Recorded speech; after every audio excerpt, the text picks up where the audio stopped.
Assalamualaikum warahmatullahi wabarakatuh. Bertemu lagi di semester baru, di tahun ajaran baru, dan semoga tetap semangat dalam belajar. Kali ini di materi Bahasa Indonesia pada bab pertama, bab 1 kita akan berbicara tentang teks deskripsi. Kita sudah mengetahui apa teks deskripsi, yaitu teks yang bertujuan untuk menggambarkan sesuatu. Kita akan mencoba untuk lebih dalam mempelajari tentang teks deskripsi. Ya, ini. Yang pertama adalah menentukan ciri isi dan tujuan teks deskripsi. Seperti yang sudah kita bahas sebelumnya, tujuan teks deskripsi adalah untuk menggambarkan objek dengan cara memerinci objek seperti yang secara subjektif. Artinya, tergantung dari sudut pandang penulis, tergantung dari sudut pandang si yang mendeskripsikan. Jadi bebas, tergantung penulisnya. Itu yang disebut dengan subjektif. Kemudian yang kedua adalah isi teks deskripsi diperinci menjadi perincian bagian-bagian objek, menggambarkan secara konkret. Jadi isinya yang pertama adalah tentu saja objeknya. Bagian-bagian objeknya ini apa saja? Terdiri dari apa saja? Kepala, badan, atau anggota tubuh, atau kemudian baru kaki, atau apa? Tergantung dari yang ingin dideskripsikan. Karena objek ini tergantung, bisa tempat, bisa orang, bisa benda, bisa suasana, bisa makanan, dan sebagainya. Kemudian setelah ada bagian-bagian objek diperinci, kita bisa menggambarkan secara konkret, mulai dari ukuran pada setiap bagian objek itu seperti apa, seberapa, kemudian warnanya seperti apa, teksturnya bagaimana, rasanya bagaimana, jadi lebih jelas bentuknya seperti apa itu. Kemudian maka karena ini konkret ya, nyata, kalau konkret itu nyata, maka dia akan menghasilkan kata-kata khusus. Ini menghasilkan kata khusus karena dia konkret sesuai dengan keadaan kenyataannya. Nah, selanjutnya adalah menentukan isi teks deskripsi. Cara menentukan isi teks deskripsi bisa kita lakukan dengan beberapa pertanyaan. Misalnya, yang pertama adalah teks deskripsi itu membicarakan tentang apa? Pertanyaan ini menjawab atau mengetahui tentang suatu teks deskripsi yang dibicarakan. Jadi benda, objeknya ini. Kemudian yang kedua, apa saja yang dijelaskan penulis dari awal, inti, dan akhir teks. Ini menjawab dari isinya. Isi dari teks deskripsi artinya bagian-bagian objeknya dari mulai awal, inti, dan akhir teks. Kemudian apa tujuan penulis menampilkan teks tersebut? Maka berkaitan dengan tujuannya, karena ini menggambarkan, ya siapa tahu dia ingin menulis teks deskripsi tersebut untuk menggambarkan atau untuk memberikan gambaran yang lebih berkesan sehingga pembaca lebih tertarik dan sebagainya sesuai dengan sudut pandang si penulis. Kemudian bagaimana penulis menggambarkan topik pada teks deskripsi. Dalam hal ini, bagaimana seorang penulis membangun sebuah teks deskripsi. Apakah dia mulai dari bentuknya dulu? Apakah dia mulai dari manfaatnya dulu? Apakah dia mulai dari objeknya dulu? Spesial apa objek tersebut sampai digambarkan, dideskripsikan menjadi sebuah teks yang indah seperti itu.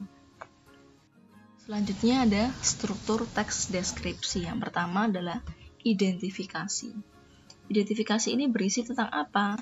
Pengenalan objek ini, namanya. Bisa. Objeknya apa? Berupa bendakah? Berupa tempatkah? Orang kah? Suasana kah? Atau apa? Ya. Kemudian berisi ciri umum, ya, nama, objek, lokasi, ukuran, keseluruhan. ukuran keseluruhan. Jadi ini lebih ke umum sifatnya kalau identifikasi. Jadi di permukaan dulu, pengantarnya dulu. Kemudian di deskripsi bagian itu baru ke pemotongan-pemotongan setiap bagian. Jadi misalkan dari kepala dulu dideskripsikan, kepalanya ada apa, memiliki bentuk yang seperti apa, isinya apa, tujuannya apa. Kemudian setelah di kepala dideskripsikan, baru di bagian tubuhnya ada apa saja di bagian tubuh itu.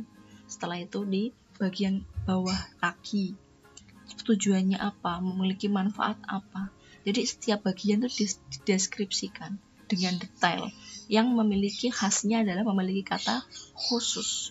Dalam artian kata itu hanya dimiliki oleh objek tersebut, oleh objek yang dideskripsikan. Setelah itu baru penutup. Penutup ini berisi kesan umum atau simpulan dari penulis. Mengapa penulis menulis ini? Mengapa penulis mendeskripsikan objek ini? Simpulannya, dalam artian simpulan yang berkesan, yang menarik.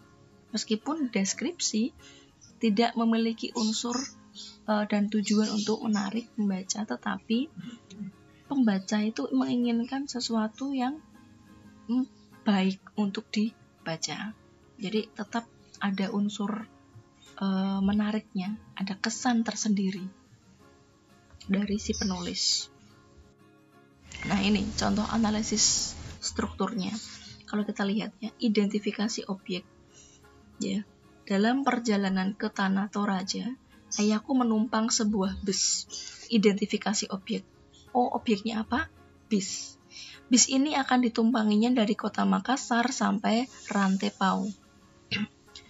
Penjelasan dari bis ini. Bis ayah berangkat pukul 8 malam. Nah, ciri umum berhubungan dengan objek, tetapi bukan ciri bagian spesifik dari objek. Jadi lebih umum dulu. Berhubungan dengan tujuannya. Berhubungan dengan objeknya, tapi secara umum. Tidak secara spesifik. Bis ayah berangkat pukul 8 malam. Berhubungan dengan bis, tapi tidak spesifik. Kemudian itu bagian identifikasi. Di bagian deskripsi bagian, bis yang ditumpangi ayah ukurannya sangat besar. Bodi bis itu dicat dengan warna hijau muda dan putih. Deskripsi bagian bodinya, ya, dicat. Nah, warnanya seperti apa? Oh, warna hijau muda dan putih. Detail, spesifik. Bannya, nah ini juga bagiannya, yang berukuran besar, berwarna hitam dengan pelek berwarna perak mengkilap. Ya, sangat khusus. Peraknya seperti apa? Perak yang mengkilap. Sangat khusus. Ini yang disebut dengan kata khusus. Kemudian kaca depannya sangat besar. Jendela-jendelanya pun berukuran besar. Pintu bus itu ada 3. 1 pintu untuk sopir, kemudian terletak di sisi kanan sebelah depan. 2 pintu untuk penumpang terdapat di sisi kiri sebelah depan, dan 1 lagi di belakang. Di dalam bus itu terdapat banyak sekali kursi penumpang. Setiap kursi berbalut kain warna merah muda. Di tiap kursi penumpang tersedia selimut dan bantal. Di bagian bawah kursi terdapat sandaran kaki. Fasilitas yang lengkap ini membuat perjalanan sangat nyaman bagi para penumpang. Keseluruhan yang dilingkari oleh tanda merah di bagian deskripsi bagian ini adalah bagian-bagian dari bisnya. Ada bodi, ada ban, jendela, kaca depan, pintu untuk sopir, sampai didetailkan seperti itu. Pintu untuk penumpang, kursi, dan selimut. Ini bentuk-bentuk deskripsi bagian ke arah detail. Kemudian yang terakhir adalah simpulan, yaitu kesan umum. Ayah berangkat pukul 7 malam. Ayah bercerita bahwa bus itu sangat nyaman. Kesan umum. Menurut penulis seperti apa? Oh, ternyata dia mendapat pengalaman dari ayahnya bahwa bus itu katanya sangat nyaman. Maka ditulis, oh kesannya seperti ini. Kesannya bus itu sangat nyaman. Mengapa bus ini sangat nyaman? Karena sepanjang perjalanan bisa tidur dengan nyenyak.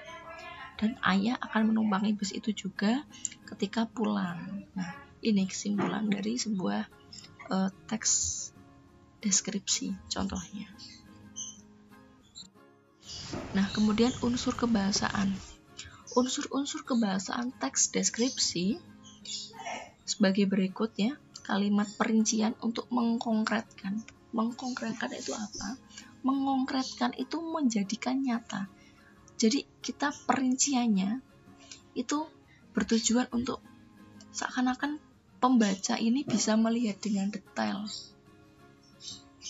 Misalkan seperti tadi, berwarna perak. Perak yang bagaimana? Perak yang kusam, perak yang mengkilap. Ternyata dijelaskan perak yang mengkilap. Ini jelas, oke, perak yang mengkilap. Jadi seseorang pembaca bisa mengimajinasikan bahwa perak yang mengkilap itu seperti ini. Jadi itu konkret, perinciannya berfungsi untuk merealistakan dari sebuah objek tersebut. Kemudian yang B adalah kalimat yang menggunakan cerapan panca indera. Cerapan panca indera itu dalam artian menggunakan sesuatu yang bisa dilihat, dirasakan, dicium oleh panca indera. Mulai dari pendengaran, dari rasa, kemudian dari penglihatan, dari bau dan seperti itu perlu dari panca indera. Jadi menggunakan panca indera itu pasti. Kemudian ke yang C, peluluan bunyi KPTSP pada kata dasar yang mendapat awalan men. Ya, jadi biasanya teks deskripsi itu berkaitan dengan penjelasan, menggambarkan. Dia menggunakan kalimat-kalimat aktif. Men biasanya. Nah, men itu ketika ditambahkan di awal plus kata dasarnya yang berawalan huruf KTSP, misalkan K, konsumsi. Kalau ditambahi men, maka menjadi mengonsumsi. K-nya dihilangkan. Kemudian P, misalkan P itu dari kata percayai. Kemudian kalau ditambah men, maka menjadi memercayai atau memercayakan. Itu. Kemudian T, misalkan kalau T dalam kata transport, men. Kalau T dalam kata transport ditambah men, maka tetap menjadi transfer misalkan, mentransfer. Kenapa T ini tidak luluh? Karena setelah huruf T itu ada huruf R. Jadi dua huruf konsonan yang saling berdampingan dia tidak luluh. Ya, kecuali kalau misalkan T ini misalkan dari kata ternak, maka men plus ternak menjadi menernak, bukan menternak tapi menernak, dia luluh. S, sapu menjadi menyapu, men plus sikat menjadi menyikat, jadi fungsinya seperti itu. Kemudian ada sinonim, jadi ada banyak sekali di dalam teks deskripsi berupa kata-kata, persamaan kata. Persamaan kata itu difungsikan untuk apa? Untuk memperjelas pendeskripsian. Kemudian kata umum dan kata khusus. Nah, kata umum ini biasanya diletakkan pada bagian identifikasi atau pendahuluan tadi. Kalau kata khusus baru diberikan pada bagian deskripsi bagian. Ini fungsinya. Kemudian yang selanjutnya adalah menyajikan lisan dan menulis teks deskripsi. Langkah-langkahnya seperti apa? Yang pertama, menentukan subjek yang akan dideskripsikan. Ya, menentukan subjek dulu. Apa yang akan dideskripsikan? Membuat judul apakah juga perlu di awal? Bisa, tapi lebih bagus juga di akhir. Ketika semua sudah selesai baru membuat judul. Jadi judul bukan sesuatu yang paling penting untuk dibuat lebih dulu. Yang paling penting untuk dibuat lebih dulu adalah menentukan subjeknya. Objeknya ya. objeknya yang akan dideskripsikan. Kemudian membuat kerangka bagian-bagian yang akan dideskripsikan. Membuat kerangka. Jadi setelah ditentukan objeknya, kita tentukan kerangkanya. Bagian-bagian apa saja yang akan dideskripsikan dan sejauh apa pendeskripsian itu. Kemudian mencari data dari subjek, dari objeknya ya. Mencari data dari subjek yang ditulis, yaitu data yang akan ditulis atau yang akan dijadikan tulisan dalam menjelaskan objek yang akan dideskripsikan. 4. Yaitu menyusun kalimat-kalimat menjadi paragraf pembuka, deskripsi, dan penutup seperti tadi. Setelah membuat kerangka, kemudian mencari data, baru kita kembangkan. Kita kembangkan kalimat-kalimat yang sudah terangkai, yang sudah didata menjadi sebuah paragraf. Kemudian nomor 5, merinci objek atau suasana yang dideskripsikan dengan menggunakan kata atau kalimat yang merangsang panca indera. Ini berkaitan dengan bagaimana seseorang itu bisa mengimajinasikan, bagaimana pembaca bisa mengimajinasikan dengan tepat tentang panca indera itu. Ini menyajikan lisan dan menulis teks deskripsi. Langkah-langkah yang harus dilakukan adalah seperti 5 langkah tersebut. Ya. Demikian untuk materi teks deskripsi. Selamat mencoba untuk menulis sebuah teks deskripsi atau paling tidak untuk menganalisis teks deskripsi, dan tetap semangat untuk belajar. Assalamualaikum warahmatullahi wabarakatuh.